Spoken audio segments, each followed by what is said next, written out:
সবাইকে নমস্কার জানাই। আমি ডায়েটিশিয়ান শিউলি। আজকে আমি আপনাদেরকে নিয়ে এলাম আমার ডায়েট কিচেনে একটা হেলদি রেসিপি দেখানোর জন্য।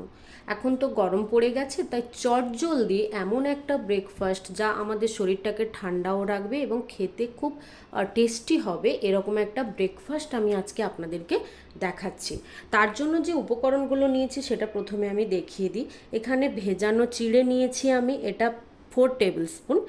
আর মানে শুকনো চিড়ে 4 টেবিল স্পুন নিয়েছি। তার সঙ্গে এখানে নিয়েছি আমি প্রায় 25 পিস মতো বাদাম পিনাট, এবং টক দই নিয়েছি 6 টেবিল স্পুন।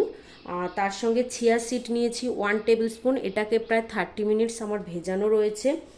তার সঙ্গে একটু সর্ষে নিয়েছি আমি ফোড়ন হিসেবে, যেটা দেব, কারি পাতা, ব্ল্যাক পেপার এবং সাদা তেল 1/2 টেবিল স্পুন। এবার এটাকে আমি একটা বড় বোলে মিক্সড করব। এক এক করে সমস্ত উপকরণগুলো মিক্সড করব। প্রথমে নিয়ে নিচ্ছি দই, এরপরে আমি চিড়েটা, ভেজানো চিড়েটা দিয়ে দিলাম।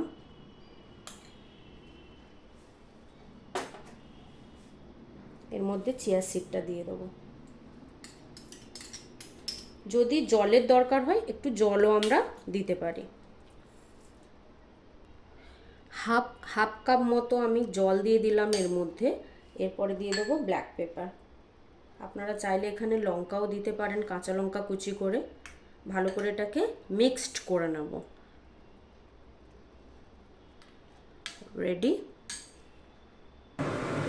ফ্রাইং প্যানটা গরম হয়ে গেলে আমি এর মধ্যে দিয়ে দিলাম তেল, সর্ষে ফোড়ন দেব,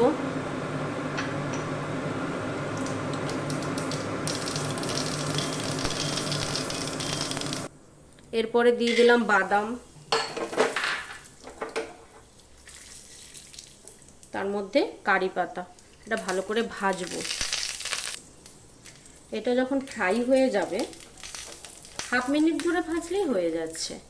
তারপরে এটাকে আমি মিক্সড করে রাখা বোলটার মধ্যে ঢেলে দিলাম। রেডি হয়ে গেল সকালের একটা হেলদি ব্রেকফাস্ট। কেমন লাগলো কমেন্ট করে জানাবেন। Thank you so much. আপনারা ভালো থাকুন, সুস্থ থাকুন।